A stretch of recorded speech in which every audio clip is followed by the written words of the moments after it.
Right, it's been a while since we had a video, so I thought I should do an introduction and explain what's been going on and why it's been a while, for one. So you've got to look at my ugly mug again. I think you know by now I hate doing pieces to camera. Yeah, I get a lot of questions asking about how up to date these videos are, and obviously this one's not very up to date at all. Generally they cover 4 to 6 weeks of work and are a couple of weeks at best behind real time. Some are like 3-4 weeks behind real time. As I'm recording this, it's I hope I get the video edited in time. It's a day before the video goes out, or if I don't get it edited in time, 3 or 4 days. I've just got back yesterday from a short test at Brands Hatch, which proved the car actually moves and goes. Quite a few niggly little problems, but nothing show-stopping, which is good because I'm racing next weekend as I record this at Easter Saturday and Sunday at Brands at the truck race meeting, so it's all looking good for that. But I do have a dyno session in between, so hopefully the engine survives that. Talking of dyno sessions, I missed the first one. I mean, the intention always was to build the car in 2 stages. One, to get it to a stage where it could go on to the dyno. Doesn't need body work and the wiring doesn't have to be perfect, things like that. I've done that before, taking a car there which basically rolls along and steers and engine runs, and that's about it, nothing else on it. And that's what I was planning to do because it's such a tight timeline trying to build a car from where I started all by myself in that sort of timeline. I thought I'd done it. Unfortunately on the day I hadn't. Stupid mistakes, but that's what happens when you're tired and pushing yourself. Fortunately Northampton Motorsport are very good about it and fitted me in for another session a month later, which is the one coming up. There's been lots of things going on. There's been things in family life which have quite rightly taken priority over my hobby. Thrown things a little bit haywire for a while, but we're getting back on a bit more of an even keel. One of the biggest issues has been the car itself. I mean, the whole reason why I reshelled the Volvo was I thought it'd just be bolt everything straight back in, nice and straightforward. But this car, the floor pan is, I think I've mentioned this before in other videos, is completely different. Holes are in different places, the shape of it is different. There's just all sorts of things which just aren't the same. And in some ways it's taking longer than building a new car, because I go to put a pre-made piece on there, it doesn't fit, so I have to modify it, whereas it's probably quicker to make something from the start anyway. But that's the way it goes. And I've been struggling a bit with the videos themselves as well, to be honest. I didn't actually realise quite how much is involved in doing all this. Some jobs, I mean, literally you can work for 3 weeks and get 2 minutes of video out of it, and other times you can work for an hour and you can get an hour's video out of it, but what should take an hour takes 3 hours. We're having to constantly reshoot to get better angles, realising you've forgotten to start the camera, all sorts of things like that, so it massively eats into time. And it's been a hell of a job doing what I've done in the time frame anyway. I mean, I was a bit stupid to try and take it on. I thought I forget how old I'm getting now. I'm 61 now, and when I built other cars I was 55 and 50 when I built the other two, and I've had 2 major rebuilds in between then as well. And yeah, one thing I've noticed as I've got older, I just can't work on, and late into evenings I get to 8 o'clock and I'm shattered.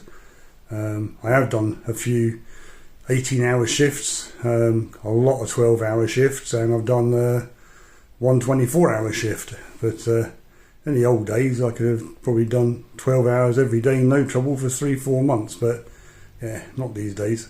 So I've no idea how this video is going to turn out. It's probably going to be a bit up and down here and there because there's large periods of things I haven't filmed.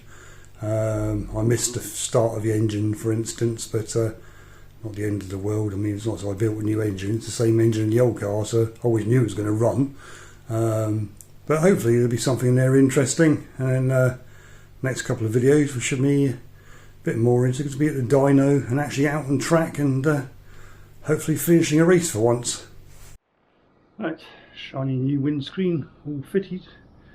It goes anything like the other windscreens I've had. That'll last about half of one race before it's covered in stone chips and cracks, but see how it goes. It's always nice when they're nice and new.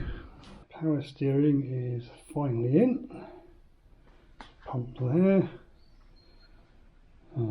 It's temporarily fitted on here because the front crash bar needs to go on, so bend those out the way and put them back on when the crash bar goes on, but just wanted to make sure everything's fitted. It's been an absolute nightmare because nobody can seem to supply the right parts these days. They can't seem to grasp the concept that there is more than one style of hose pipes for these. And it's not just the ones which go on the T5 version.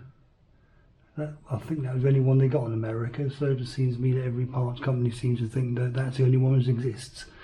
So this is the hoses and pipes from the my original car, which I had in storage. So hopefully it'll do the job while I track down some new ones for spares. Otherwise I'll be able to look out for decent quality second-hand ones.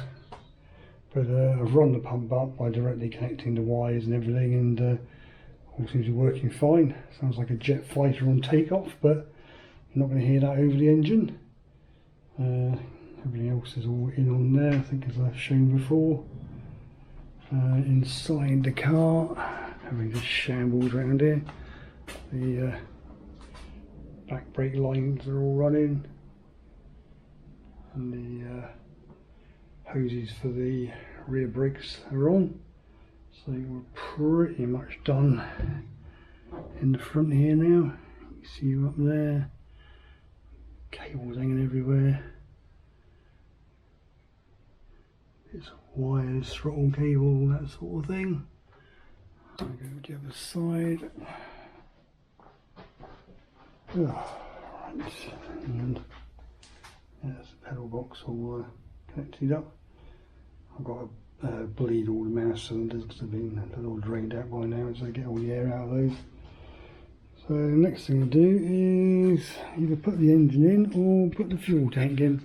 I'm not quite sure which to do because I need the engine in before I can do the wiring, so I need to work out all the lengths of sensor wires and everything else. They're all way too long at the moment, so let's see how I feel, but I'm so tired. It's been 7 o'clock in the morning starts to 8, 9 o'clock in the evening, and I've got Sunday now, I think, and this is due on a rolling road on Friday, so not a lot of time. Right, this is a fuel tank I use, standard Ford Focus, Volvo C30, Mazda 3 item. Got this one second hand a few years back because I didn't, after I had a fire at Snetterton, it had just touched the edges of the fuel tank I had at the time, so I didn't fancy risking it, so I picked up this. Don't change a lot from standard. I don't use the little clip-on things here. I prefer a normal rubber hose with a couple of clips on it. That's worked fine for years. There's no lever arm level float in there. Instead I use the video level sensor, which is a steel tube or aluminium tube with a floating cylinder in it which does the fuel level. And that's because when I first built the car, I ran without a swirl pot or anything like that. I just ran off a standard pump, and I had to keep a half tank of fuel in it because there's so much surge all the time around the corners. So then I got the silver ball things off of Demon Tweaks, which were meant to stop fuel surge, etc. And obviously you can't have a moving lever arm if your fuel tanks fill up with little silver ball things. But all they did was clog up the filters, so I went for a traditional swirl pot setup in the end. This is what this is. This is a return from the swirl pot. So nothing too earth-shattering about the fuel tank. I just use a standard fill line which goes on there, and vent line on there. It makes life a lot easier. Very hard to film anything today because there's a power cut, so no lights, and it's just about light enough for me to work in here on the front of the car. There's not a chance you're going to see any detail on the cameras. I do like living here. I mean, this is the view out of my garage, for instance. It's right on the edge of my property, backing onto, I'm stranded on woodland all four sides. But the downside of that is all the power cables come through all these trees, which are constantly breaking and pulling cables down, so power cuts are a regular occurrence. And mud. Lots and lots of mud. Hopefully we'll get back to car things soon. Right, as you can see, engine and gearbox is in. I didn't film it going in because I did this yesterday, and yesterday we had a power cut for a big part of the day. It was out from 9 till about 2:30, 3 o'clock. Although it was doors open, it was just about light enough in here to work. It certainly wasn't light enough for me to film and actually see anything. So that's now in there. This particular engine I built July, August last year, replaced the one before that, which because of the ECU problems I had earlier in that season, dropped a valve. This is the third engine I've had in a Volvo C30. The car I built before this one, I bought a Caterham crate engine off of a Caterham guy who had it sitting on his shelf for years as his spare. So I didn't build that engine, and that one only lasted about a year before it spun a bearing going down the Bentley Straight at Snetterton and set fire to the car.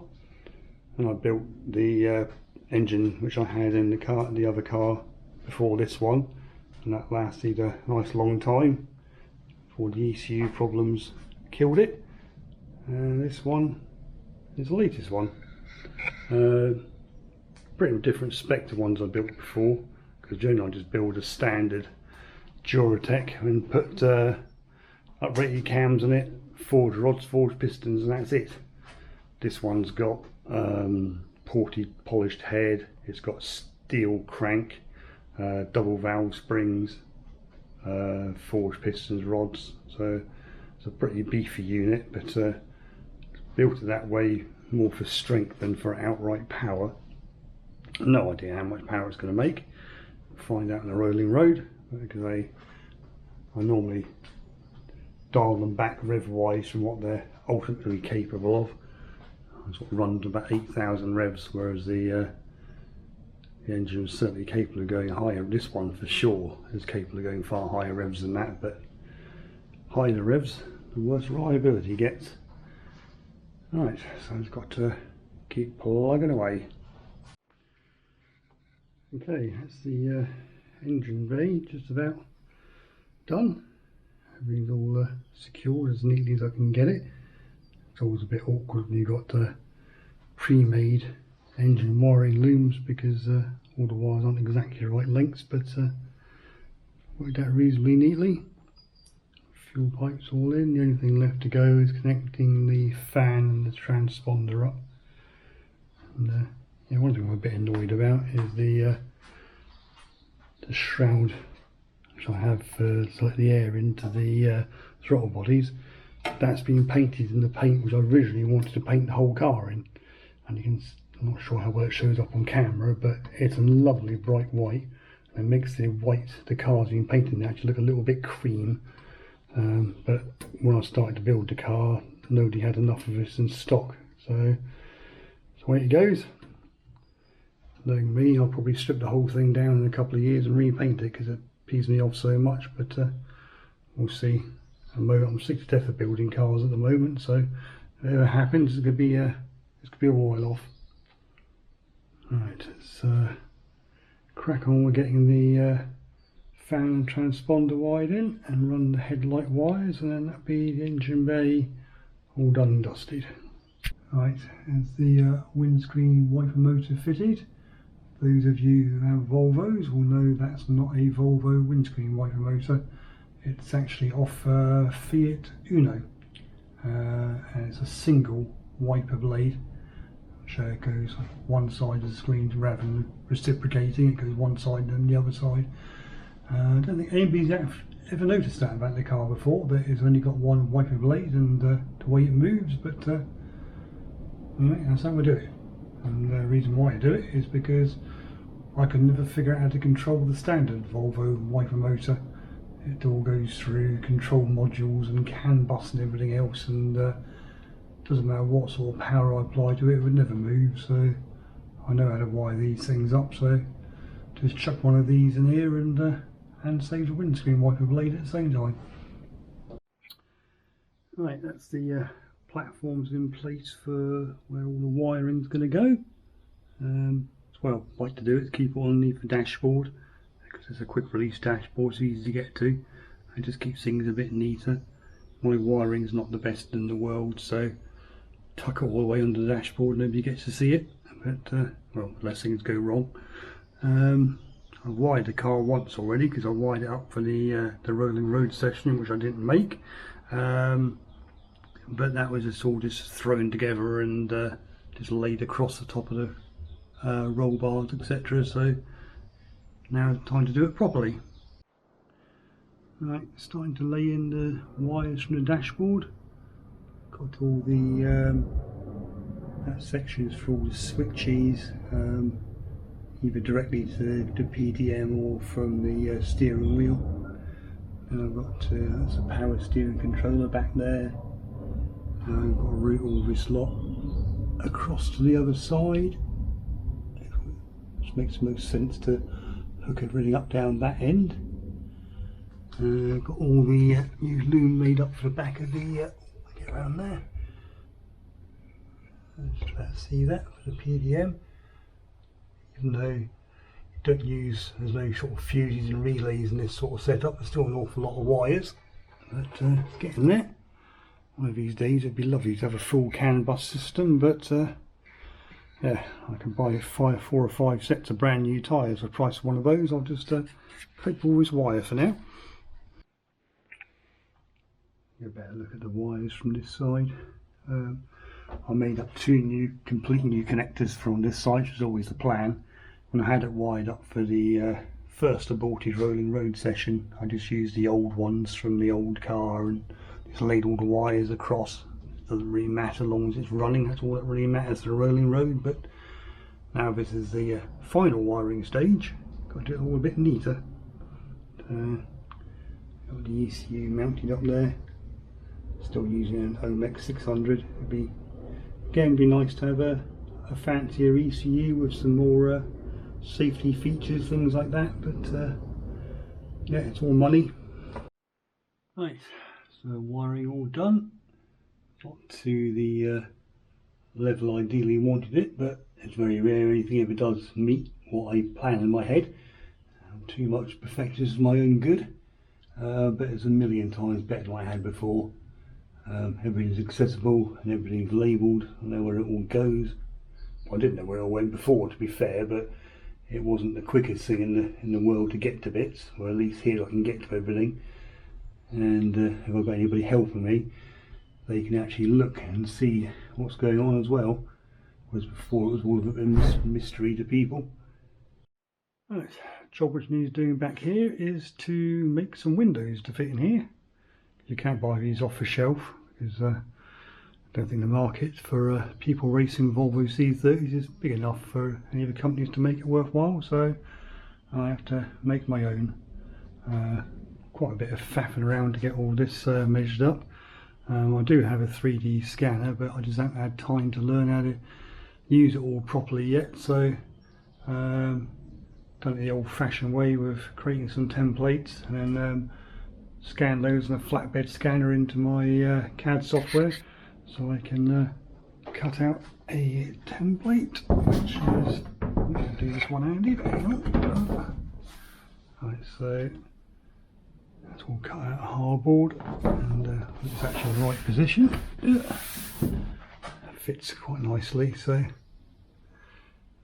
it's got to work out where all the where I need to put some holes, because there's a slight curvature to it, so I can't do it completely by just gluing it in, because the 4mm polycarbonate won't bend enough on its own. So and a bit extra security as well. I'm going to put some bolts around the outside. Unfortunately, I do have an 8x4 CNC machine, which makes all this type of thing a lot easier than it would be otherwise. Was once upon a time how I financed most of my racing through that machine, but as Mr. Trump's gone on a complete bender, sales aren't what they used to be. Right, let's crack on with the clear version. Okay, need to do a bit of cleaning up on it, but that is the first window in. I'm quite pleased with that for a DIY job from a flat sheet of polycarbonate. I'll do the other one now. As you may have noticed, we have a small issue here. Or small issue, very large issue. One of the reasons why I got this car so cheap, remember it was originally a parts car, I never intended to make a race car out of it, was because of the state of the paintwork. This quarter has been replaced at some point. There's like a masking edge all the way down here, and it's been very poorly painted and it's all falling apart. So I've got to do something about that at some point, but not number one priority at the moment. You don't need flashy paintwork to race a car, much as I like to have flashy paintwork, but that's the very last thing to do.